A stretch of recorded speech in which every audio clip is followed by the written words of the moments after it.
Good afternoon and welcome to our virtual panel discussion. Today I'm joined by three leading voices in the B2C space to talk about how consumer brands can innovate during the COVID-19 crisis and come out the other side stronger. Before I introduce myself and our panelists today, I want to share one housekeeping note for our attendees. We encourage you to submit questions for our panelists throughout today's discussion via Zoom's Q&A feature, and to share comments in the chat box at the bottom of your screen. Our team will be collecting those questions and sharing as many as time permits with our panelists at the end of the discussion. So around 1:45 or 1:50, we will get into those questions that you'll be submitting.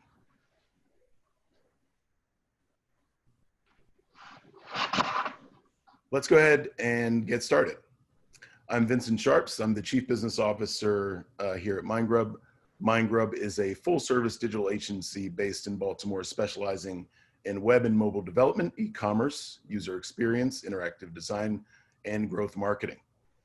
I'm joined today by Ashley Conger, the Chief of Staff at Neighborhood Goods, a new type of department store featuring brands like Dollar Shave Club, Rothy's, and Sonos, and one of the 10 most innovative retail companies of 2020, according to Fast Company. Next up is Brad Jewell, Senior Product Designer for Purchasing and In-Store Experience at Kroger, the second largest grocer in the nation, behind only Walmart, and recent top 10 performer on Axios, Harris Poll, which measures brand reputation in America. Thank you for joining us, Brad. Third, we have Fasika Melaku-Peterson, Vice President of Learning and Development at Denny's. Founded in 1953, Denny's now has more than 1,700 locations and has more recently undergone major operational and cultural changes to support more online ordering, more efficient kitchen operations, and more outdoor dining at all locations. Unfortunately, our fourth panelist, and would have been a returning champion, Jennifer Brandine from the International Franchise Association, is a bit under the weather today. Won't be able to join us, but we're sending her well wishes for a speedy recovery. Just as a note, Denny's is a member of the International Franchise Association. We are. So to kick off our discussion today, I'd like to talk a little about the past 6 months and how your strategic priorities have changed since the beginning of the year. Ashley and Fasika, what were your major areas of focus at the beginning of 2020? How have those priorities changed over the course of the last 6 months? Or maybe they haven't changed at all. Ashley, do you want to take this one? Yeah. Hey, everyone. It's kind of funny to think about where we were back in January. We were pretty focused on in-person events, which is hilarious now that we look back at it. We had just come off a really big event at our Chelsea Market store with Salesforce that was very exciting, very fun. We were opening our Austin store with about 6 to 8 events that were coinciding with South by Southwest, which seemed just like a brilliant idea to open up a store in the middle of South by in Austin. So that was really exciting. Those plans changed really, really fast. So we were really focused on community from a physical perspective. That obviously changed quite quickly. We quickly kind of regrouped and saw an opportunity to take that community digital.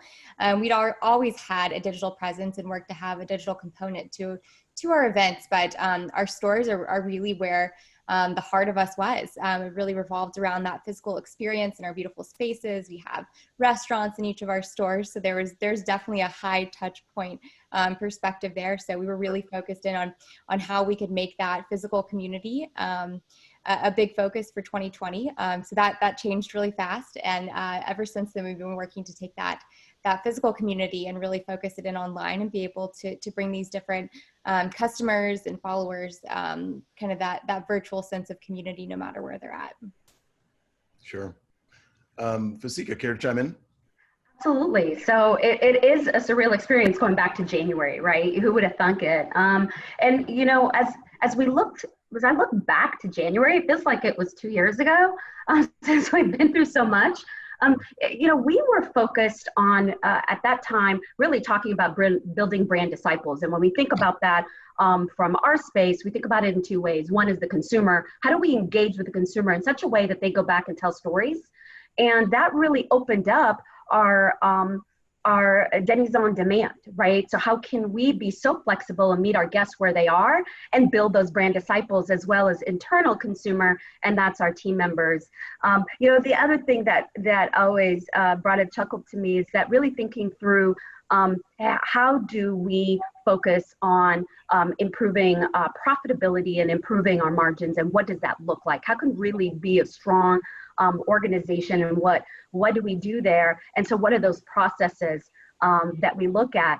So certainly interesting, because we're still dealing in some of that space, but dealing in some of that space in a different way, right? And so we really dug into our consumer and navigating through that. So those are two of our initiatives that I thought would be interesting as we look back. Absolutely. Hashtag brand disciples heard.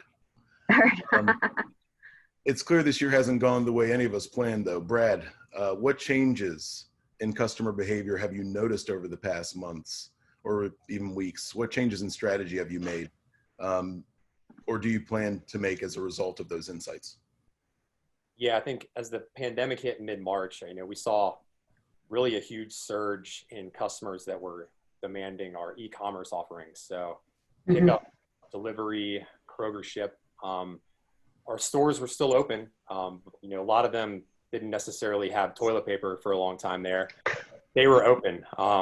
At the same time, I think, we were in kind of unfamiliar territory. Many of our customers were unsure about going to a physical store. I think one initiative that we had in flight that lended itself well to, this kind of heightened awareness was our brand new grocery pickup center here in Cincinnati, which is a Kroger location that is exclusively for pickup orders. At the peak of the GPC, we were seeing about 1,000 orders per day. You compare that to one of our more traditional mid-sized stores that sees 1,000, maybe 1,100 a week. So this was a huge win for our customers, especially a lot of our new adopters of the pickup service. I think one thing that immediately would turn someone away is, I'm, using this e-commerce offering and pickup, and I can't find a time to pick up my groceries. So we found this to be a big win. Also for our associate experience teams, the grocery pickup center was really a rich testing ground to try out some new ways to fulfill pickup orders. So, being able to look at how to move these orders most effectively, and then move that past even the pandemic. So I think that the more orders that we were able to provide and more pickup orders that we were able to fill for customers, the more data points that we're able to collect. And that knowledge is definitely going to outlast the pandemic. No, I mean, kudos to Absolutely. Kroger. What a great innovation, a store totally committed to pickup. Incredible. My next question also for you, Brad. So reimagining the in-store experience was a major area of focus for the retail space pre-pandemic. How has your members' vision of the in-store experience changed? Do you believe those changes will be lasting? What would be the ultimate effect of those changes? Yeah, I think anyone that's in the brick and mortar physical retail space would be lying to you if they said that they hadn't used the words contactless or frictionless over the last year or two. I think, our in-store experience team at Kroger is no exception. It's really kind of been the North Star for a lot of the digital products that we built.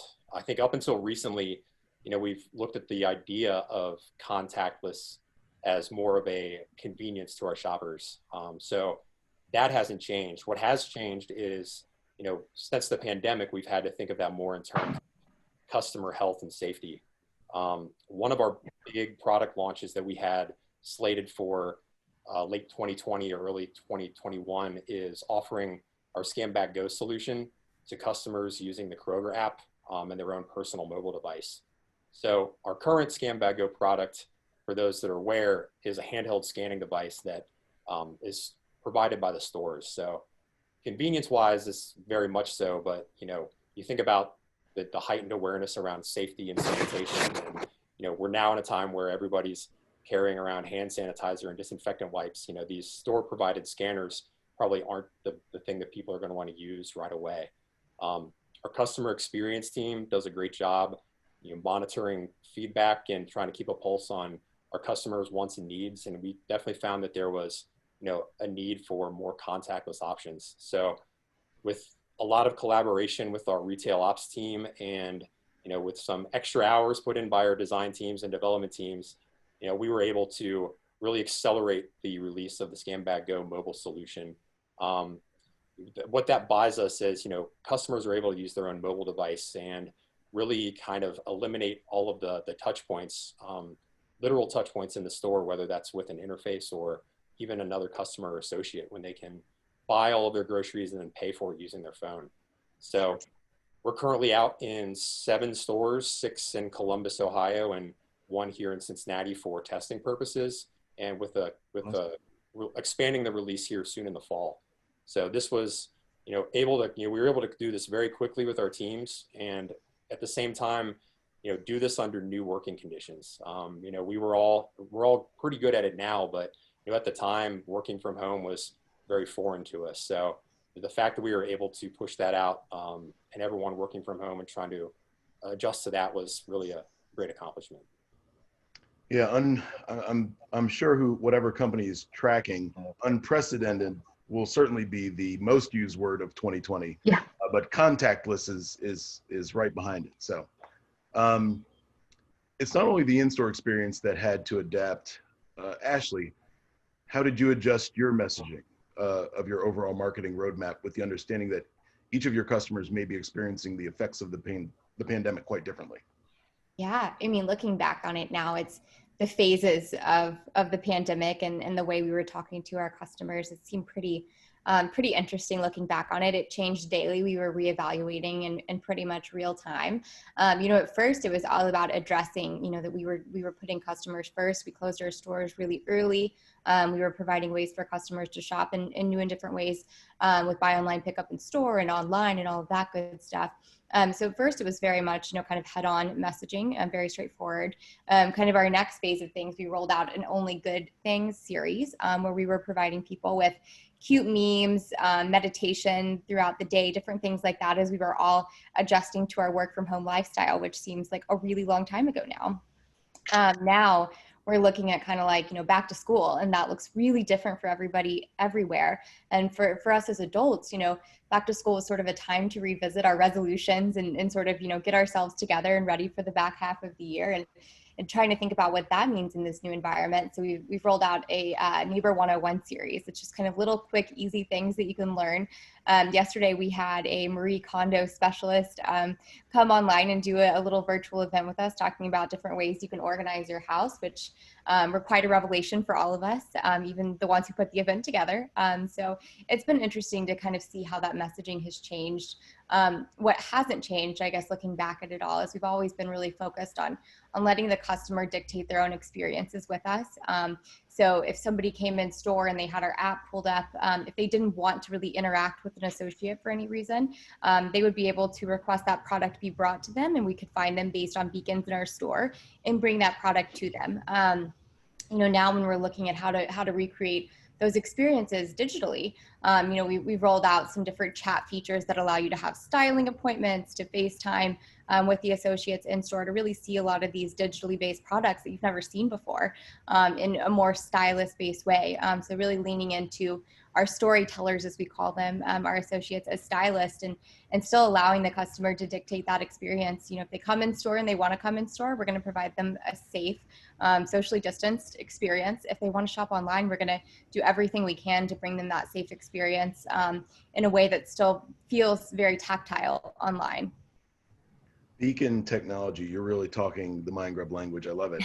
Neighborhood 101, that's great stuff. Fasika, this question is for you. Sure. As the sector changes, B2C teams will need different skills to compete. What will you look for in candidates of the future, and how will that impact your operational strategy? Absolutely. Great question. One of the things that we think about consistently are our front lines, right? Our front lines really make B2C happen. Without them, you can't, right? We all, I think, are there. And we had several restaurants in several areas in California. We've got over 500 restaurants that can't open their doors right now, right? So what happens? And so for us, and this has always been something we know, is that we're looking for someone in that space that is ready and that almost has, and I know this is another overuse, but really has that servant's heart. We think hospitality is where it's at for us, and really are building an organizational platform that we recently launched out to say, if you have that heart, if you have that spirit, we'll teach you everything else you need to know. We'll teach you everything else you need to know. And so when I think about that, I think about the number one person we think about, that's our front line, and having that spirit. So it's about, how do you interview for that? How do you navigate for that? How do you get your teams ready for that? Quite transparently, I don't know if you saw, but we need to hire 10,000 employees. And we spoke about that, and so reskilling for us is huge. In fact, for 2021, that's reskilling is going to be a revolution. And how do we reskill? We have managers we had to, have stay home because we didn't have the points. And, we don't know if they're going to come back or not. So how do we take those team members, make them managers? How do we just look at this as a revolution? Forget the fourth revolution, right? Let's look at the reskilling revolution and join forces and say, how do we do that? How do we navigate? So I think that's the first thing that I would say. And then I would offer in that, certainly looking at the capabilities and what you're hiring, but being prepared to teach them, right? Being prepared. In the world, I think I was looking at the forum, and one of the things they said is we've got to reskill more than 1 billion people by 2030. Right. 1 billion people. If as an organization we're not ready to do that, then we'll be left behind. Wow. Hashtag servant's heart. That really resonates. Yeah, So it's clear that hiring the right talent is a critical component of operational strategy. But what about the technology piece? More brands are investing in digital commerce, digital transaction options to give customers a safe alternative to in-person interactions. So Brad, how can retailers or consumer service providers make their experience unique as the e-commerce no-touch transaction becomes more common?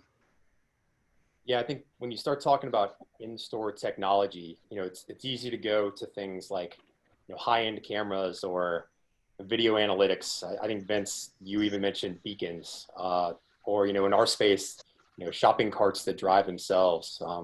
What I have to keep reminding myself, is just the sheer footprint of Kroger and its family of stores, and really the cost to, outfit the 2,700 plus locations with the necessary hardware to make this possible. Admittedly, I'm a design guy, and I'm not great with numbers, but that's a pretty large investment to outfit these stores and make these things a reality. I think that in order to make unique experiences, I think your experiences have to be more functional than futuristic. Mm-hmm. So it almost seems kind of like standard practice now, amongst online retailers. But something our customers responded really well to was the leave at my door delivery option, no touch delivery option. This is something that we were able to quickly act on with our design and development teams, and really something that was high impact for our customers. It didn't require a large technology investment.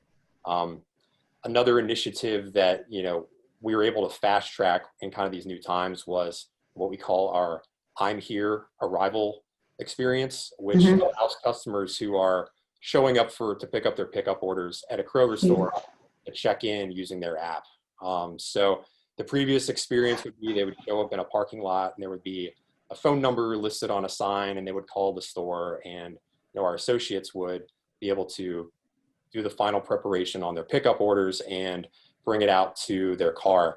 Now that this is automated in the app, I think it's a great experience for our customers, but it also is a much better experience for our associates who, we're used to answering this phone and using the same handset with, 5-10 other associates all day long. So, being able to focus on contactless from the associate standpoint, I think to us is even more or as important as the customer experience.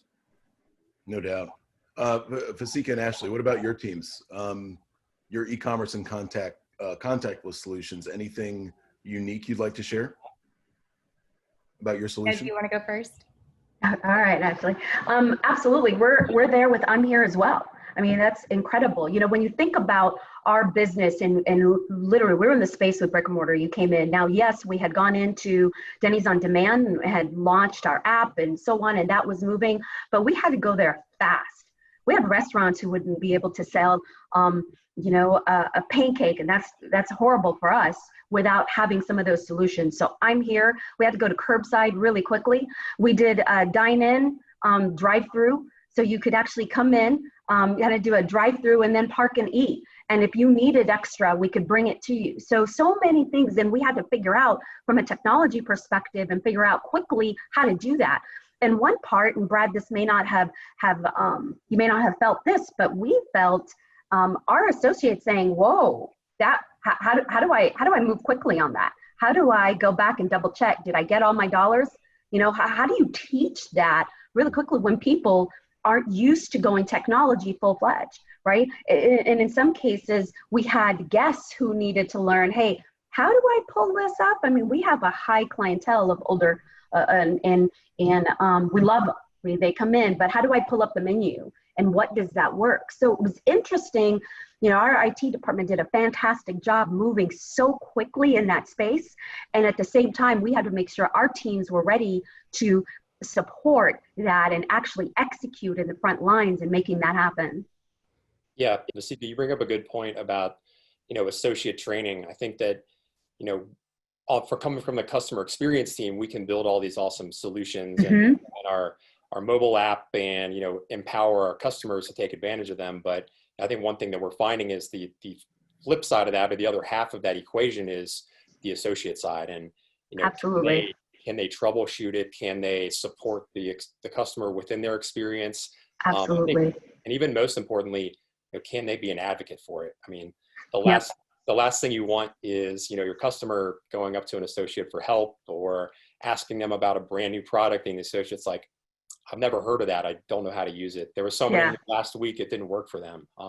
Just because it is new. It's not, I think our associates, are very much trained on the day to day, but it's a lot of brand new things that we push out to market quickly that they need help with.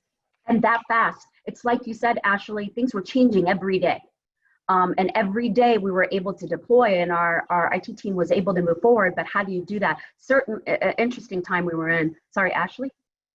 Oh, you're good. I think this will be what finally makes QR codes happen and stick with us for good. I've laughed seeing even some younger siblings of mine and stuff struggle to even figure out how to use a QR code, and now it's become such a part of our daily lives. And for QR codes have never been more popular, right? I know. So some interesting stuff that we did. A lot of our brands, most of them are digitally native brands. They may have had inventory issues. They may have had fulfillment issues. We had that inventory on hand. So what became really interesting for us is that we were able to deliver same day with Postmates or fulfill an order very quickly for these digitally native brands like a Dollar Shave Club. We were able to fulfill that really quickly and get people their essentials immediately, but they were sort of their elevated essentials that they would traditionally have ordered online. So that was a really interesting thing that we rolled out was Postmates really quickly, especially for people like in the city and stuff like that who wanted to get those essential goods and even the goods that they were looking at online, but they were a little higher price points, so they wanted to come see them, touch them, and they could come buy online, pick up in store, see them, touch them, decide if that was the right product for them, and if not, we would take it back and safely quarantine it. But it really provided an extra extension for these brands who may have had fulfillment issues or inventory issues in the midst of all of this. Yeah, does anybody else or Brad, do you want to touch on, your older clients? How are they handling this experience? Are they using this experience? Have you seen more adoption from your older clients?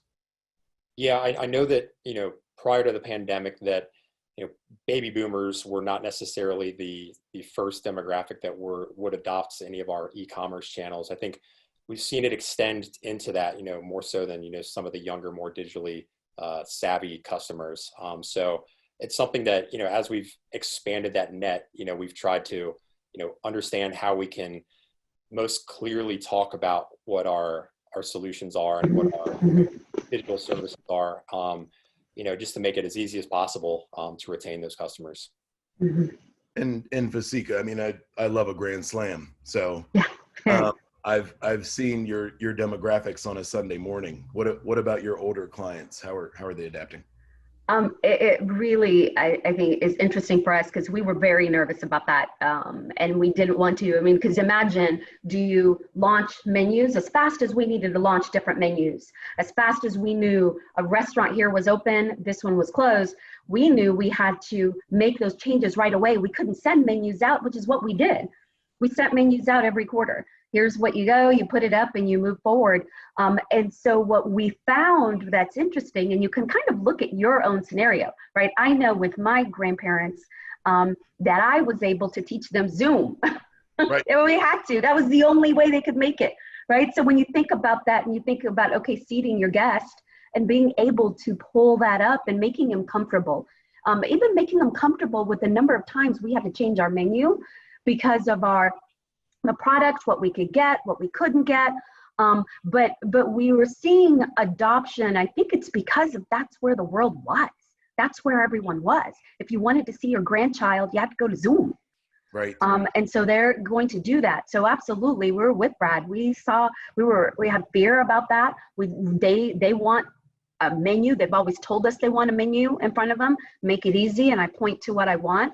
And this time around, we had to teach them how to navigate through. So we didn't see, interestingly enough, any issues that came from that. We saw education opportunities, right? And making sure our teams were skilled to walk them through and making sure they even knew, okay, how do I use that phone? That's an old phone. What happens? How do I help them through that? I mean, there's some interesting challenges that just came with it. But from a guest perspective, we think we hit a home run and didn't displace any. So Ashley, I'm a huge fan of Dollar Shave Club, by the way, and loyal member. Going back to marketing for a minute with you, have your own marketing channels changed since the pandemic hit? And why do you think that is? Yeah, we love Dollar Shave Club. If you haven't tried it, their toothpaste is surprisingly incredible as well. Do they have charcoal toothpaste? Yes, it's very good. I'll definitely have to try it. Our marketing channels have had some really interesting growth. It was interesting watching people sort of engage in times where there typically was little engagement. If we saw a holiday weekend or something like that, previously, a lot of people would be traveling. They would be out and about, less attentive to those different channels. We saw crazy engagement across all of our channels, a lot of click-throughs on our email. So it was really interesting to figure out how now we were meeting customers exactly where they were at, and finding that content that remained relevant as they moved through these different phases mentally of quarantine was interesting. But we definitely saw really strong engagement and growth across all of our channels as people kind of flocked towards this new sense of community online. Yeah, the community online is interesting, if you don't mind me saying. We built our community online for our teams and our franchisees, right? We knew, there has to be some type of connection and the opportunity to connect real time. And that worked out just incredible, but that sparked a thought. That's awesome. Are they still utilizing it? They sure are. They sure are. Denny strong. Yeah. So prior to the pandemic, actually, I'm sorry. Let me go to something else. Since looks like I'm trying to be conscious of our time here and get to a lot of questions just because we have so many rolling in. So let me ask one last question before we get into the Q&A for everyone. What's the one way that the pandemic has impacted your company's long-term future for the better? And you can be very broad and very general, but Brad, why don't we start with you? Yeah, I think that Kroger's in a unique position in the fact that we were open during the pandemic and we've remained open. So really kind of the definition of an essential service. So not only have we seen an increase in our e-commerce offerings, we've also seen an increase in some of our in-store technology offerings. Like I mentioned, Scan Bag Go, our no-touch payment solution, Kroger Pay, has seen a large adoption increase. But overall, I think we're seeing people turning back to grocery and to eating at home. Our CEO recently came out and he said he thinks that the eat at home trend is going to outlast the pandemic. And I think all signs are pointing to that right now. Early on, I think, we saw restaurants and businesses were forced to close, and, people didn't really have a choice. As places start to reopen, I think that, we're going to have to work really hard to make sure that we retain our customers' share of stomach as they have more options to feed their family. So, thinking about this in terms of, the in-store experience and, specifically as a product designer, I think that, we have some really interesting challenge ahead of us, that involves, continuing to understand what our consumers' needs are and answer those, because we're in a time right now where, as I mentioned, we were always focused on contactless and frictionless. And I think that that's always going to be a theme, whether it's through the lens of convenience or through the lens of health and safety. But things are changing every day. We have to be ready in the event that, stores are reduced to, reduced capacity. We put together a quick prototype just to be ready for that in regards to store closures by putting in-store reservations. We haven't had to use it yet, but it's something it's a lever that we can pull in the event that something like that happens. So I think being able to adjust quickly and really stay plugged into our customers' needs is something we're gonna have to keep doing through this. Absolutely. Ashley or Fasika? Yeah, I can jump in next. So this is a more specific example, but, being a good neighbor, I know that seems sort of cliche for us, but being a good neighbor is something that's always been really important to us. And, as we started to think about how we could help the brands and businesses in our local communities, we really started to determine what we had to offer, and what felt super authentic to us was our shelf space. So we actually rolled out a concept called the Commons that was free shelf space for businesses who had been impacted by COVID. It later turned and was a very natural segue into supporting diverse-owned businesses. We really wanted to provide a platform to. So we actually launched a small section in each of our stores that was called the Commons. It was free shelf space, local businesses. We've had like more than 80 businesses participate. We've had it live for the same amount of time we've been closed. We've seen a lot of brands become very successful from that, and they've even turned into more traditional partners after their time in the Commons. But it was a way for them to really re-engage their customers and allow them to be found in a store like ours and within our walls. And we were able to do some virtual programming and different things like that for them too. They were all sold online. So really thinking creatively about what we had to offer, how that could be meaningful to a business, and something that was super authentic to us. That became really important fast. So we were very excited to be able to launch something like that. And we're in our third class of the Commons now, and I'm actually getting a little sad that we're about done with it. And I think from a long-term perspective, it is something that we're going to look to bring back and provide that shelf space in the future, because it has been really important and meaningful to those who were impacted due to COVID. Awesome stuff. Wonderful. Wonderful. As I think about that question, I think about a couple of things that I look back and say, hey, this certainly was a benefit. One of the things we had to do from a process or organization is we had to be able to create a process that we could move as fast as the world needed us to move. Literally, and as fast as our, because we're interesting, we're about 97% franchised, right? So we had a group of leaders that we had to move with us, and we had to move fast. So if you think about that, you think about the consumer that we had to make sure we were flexible, from launching curbside, right, in a week, otherwise we wouldn't get any sales. So just imagine that, to launching an I'm Here button that we never had, to saying, hey, we had to communicate broadly to our internal teams and launching an app and making sure that we could do that. And then thinking about, hey, how do we make sure our consumer, when they come in, feels safe, get the menu that they need, and then what happens when you give them ketchup that they need, or those pancakes that you love with syrup? So there's so many things we had to think about, and I'm proud to say that making sure you have those systems in place that you could go from point A to mass production is huge.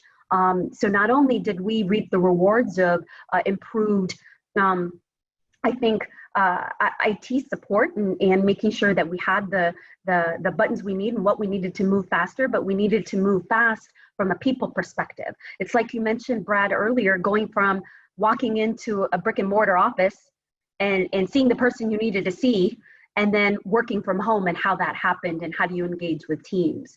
So I think that is huge. And then the flexibility and the mindset as an individual to be open to that flexibility and move from, hey, this is important, to now we've got to go with an I'm here button because guests are saying they're going to leave. You know, we don't know they're here. And so you leave those sales, walk out the door. That's how critical it was for us.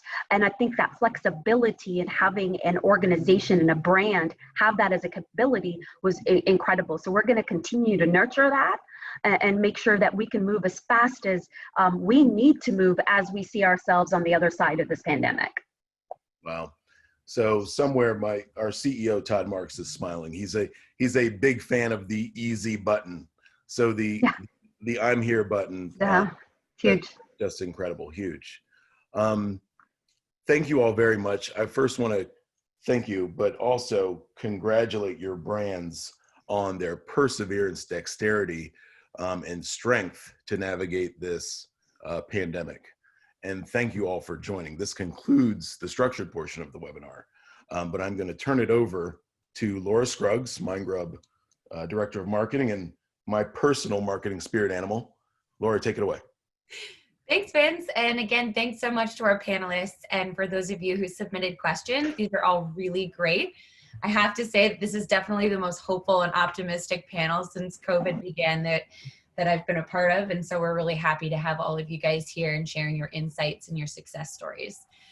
So the first question that we have to share is, are there any changes that you've made that worked better than expected, or on the flip side, that didn't work at all? So to any of the panelists. Any changes?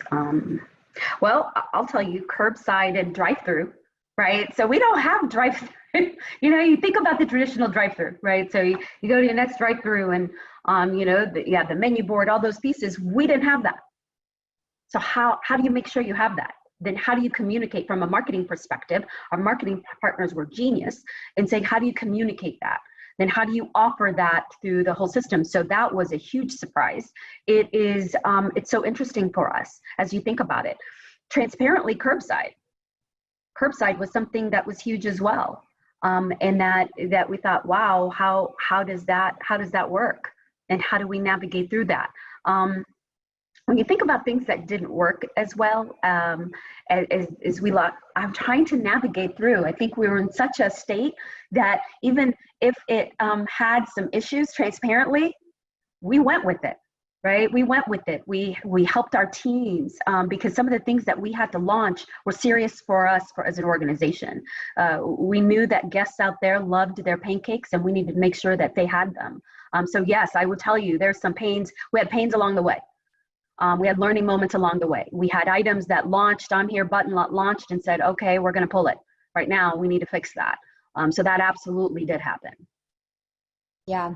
On the note of curbside, Fasika, so we have restaurants in each of our stores, and you know, we cut back on that full menu and had a smaller curbside offering. And we actually, where we were surprised with the success is when we kind of modified that curbside offering, knowing it was, you know, a dish to 5 dishes, not anything nearly as expansive as what you guys have, was when we really themed it. So we saw a lot of success around a Mother's Day brunch, a lot of success around creating picnics with our cheese boards, different things like that.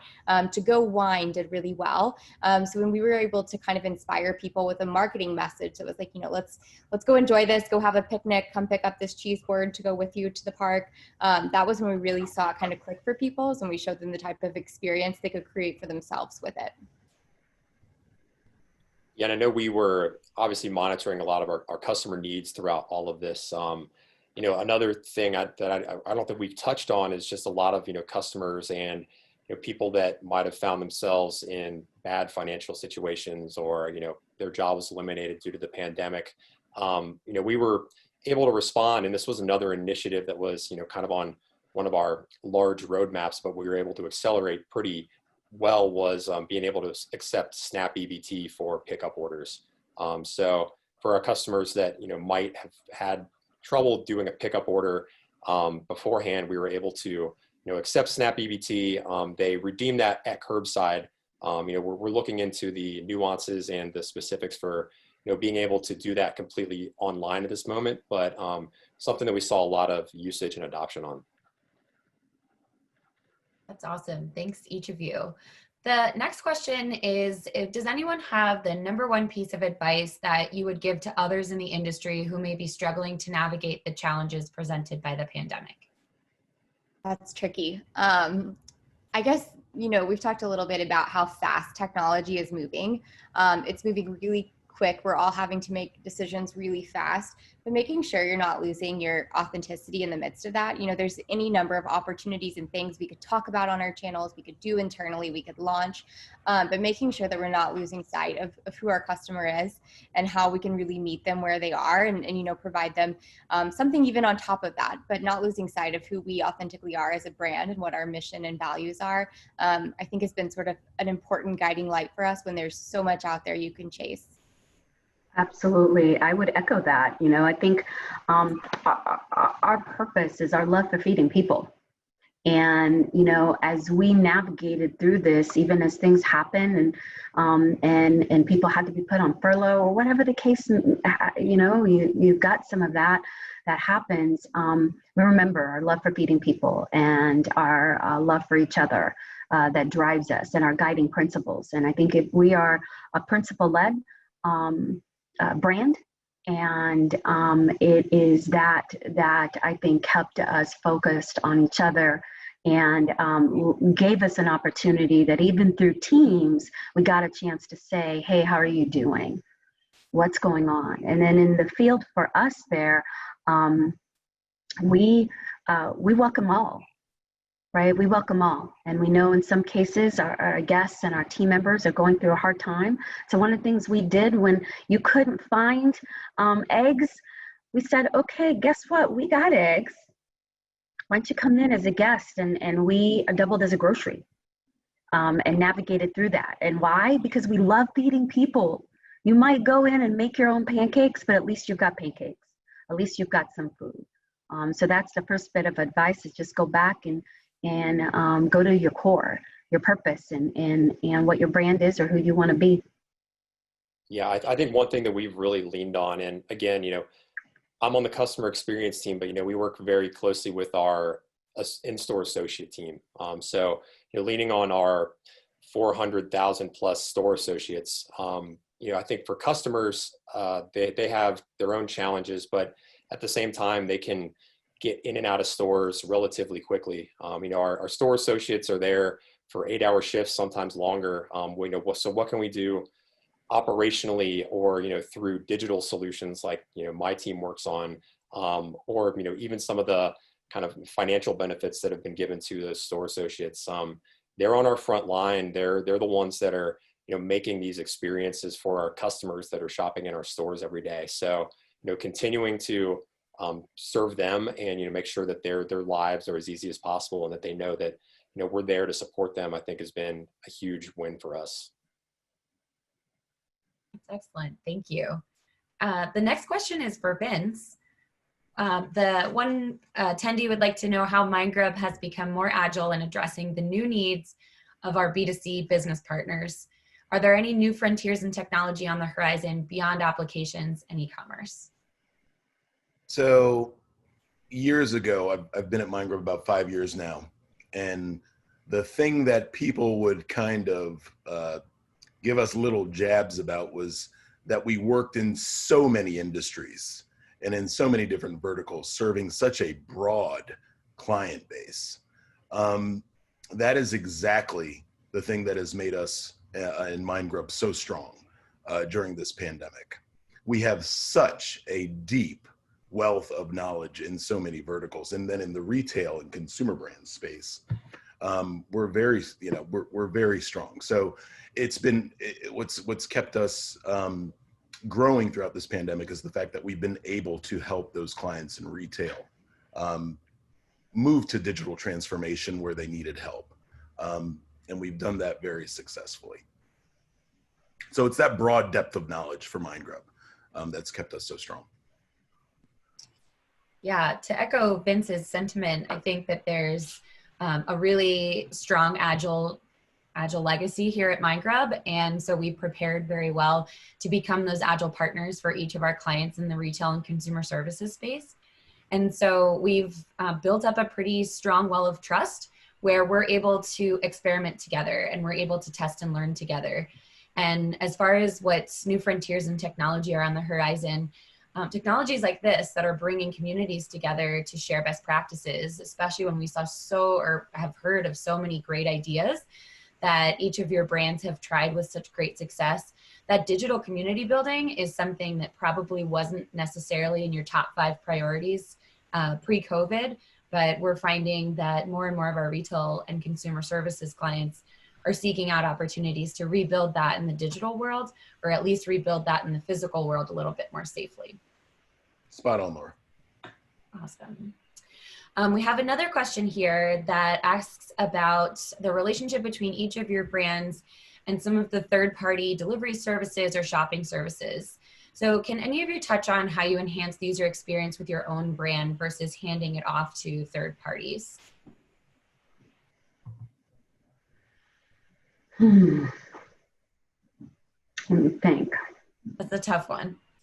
I mean, for us, there were some simple things that we did. We had a little bit of time and, things were moving quickly. We were having to reevaluate quickly, but for once we had time to kind of take a look back at what we were doing to enhance that brand experience. So, simple things like taking a look at what our e-commerce packaging looked like, making sure that was packaged nicely, looking into, how we could be creating bundles of our different products for people to send as their packages, but also not being afraid to use a partner like a Postmates or something where it made sense, and testing and making sure that was, upheld to our customer standards, and being able to kind of double down on that once we knew it was.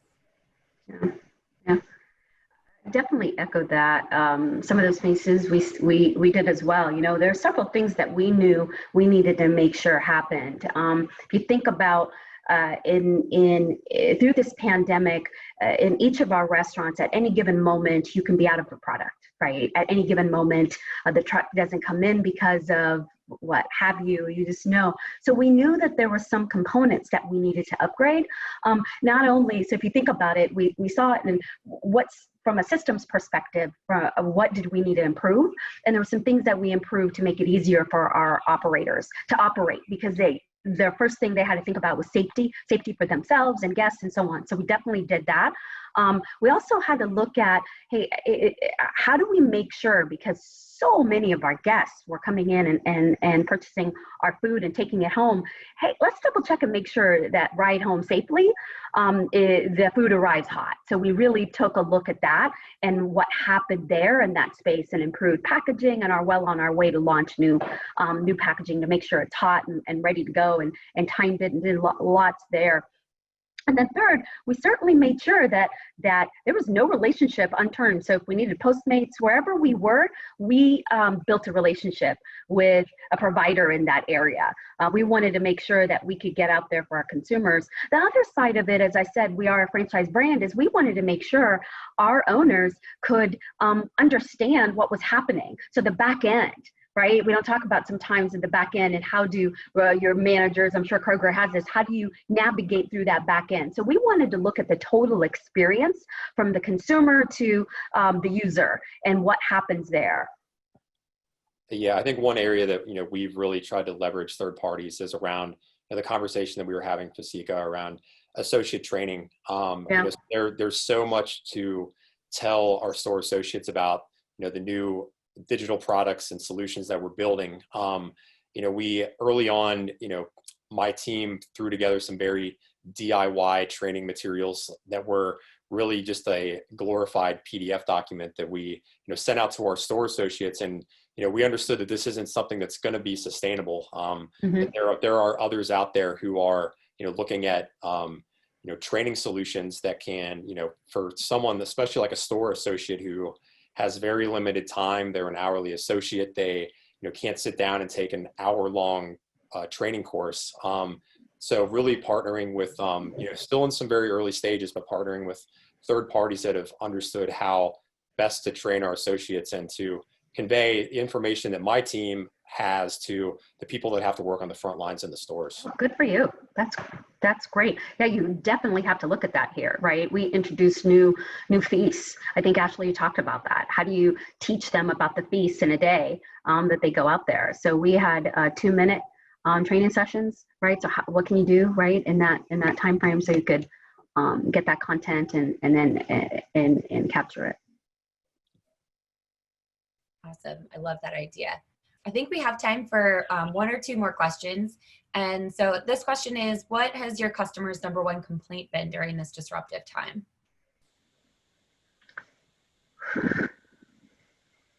Ooh. Well, I can tell you what go ahead, Brad.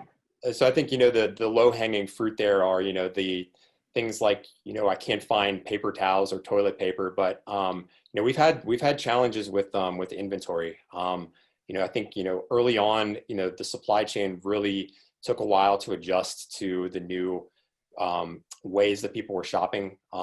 People were definitely stocking up their shelves. No one knew what to expect. So it did take us a while to make sure that we did have things on the shelves that people wanted.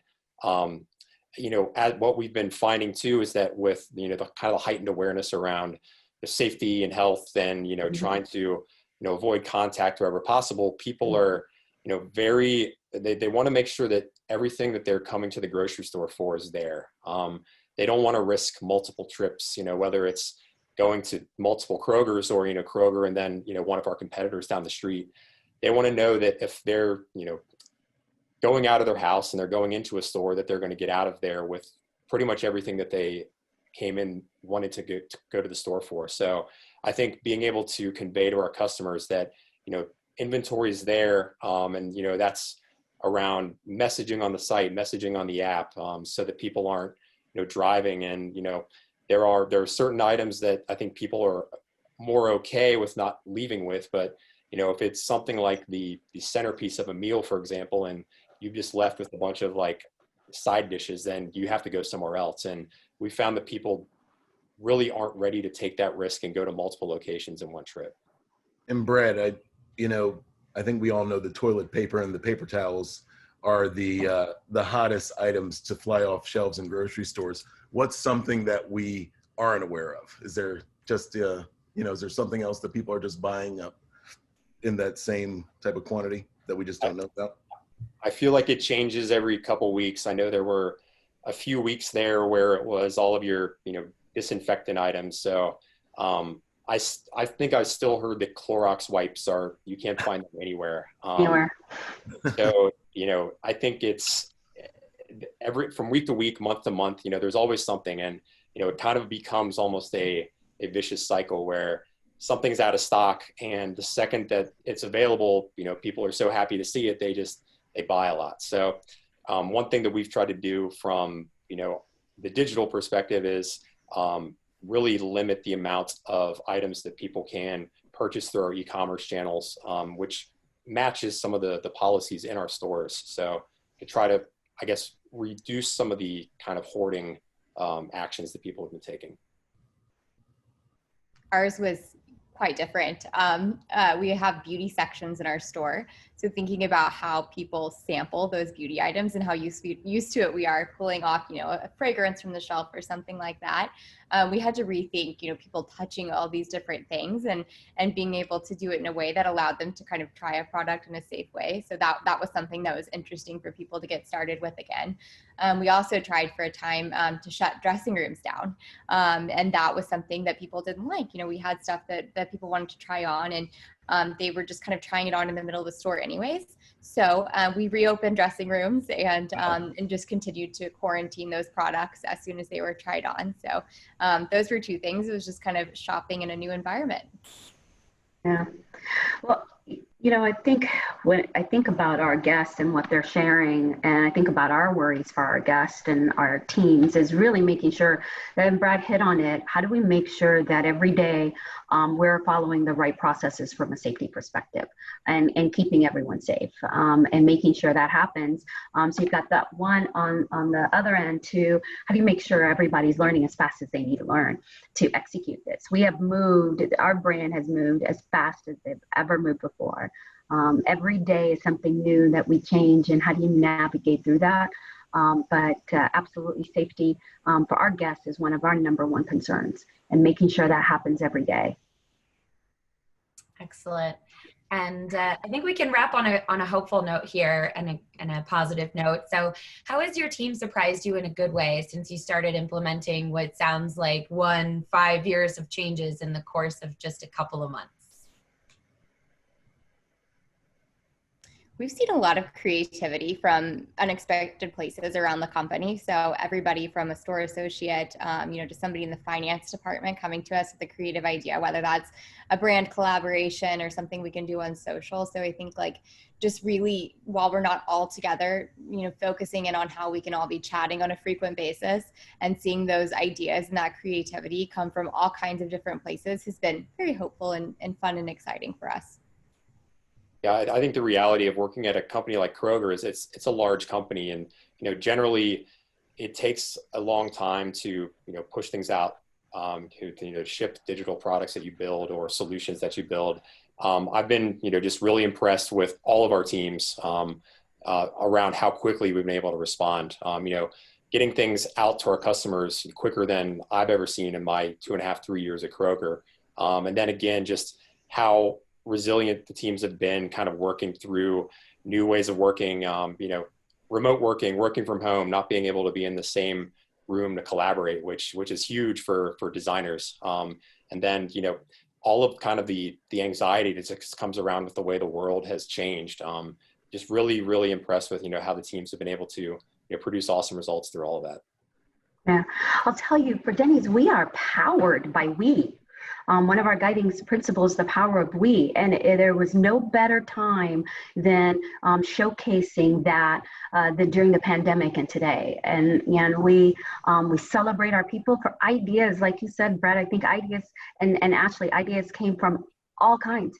Ideas came from the field, right? Came from associates, came from servers. Hey, did you know I had guests who came in and who really need milk, and they don't have milk for their baby? Yeah, get them milk. Give them milk. And so grocery, right? So things like that, and thinking about that team and just spurring that, it really fueled our team. So we're going to do everything we can to continue that. And I think that's why we are where we are. I think that's why some of the groups, whether it's Ashley's or Brad's, that's why we're able to navigate through this.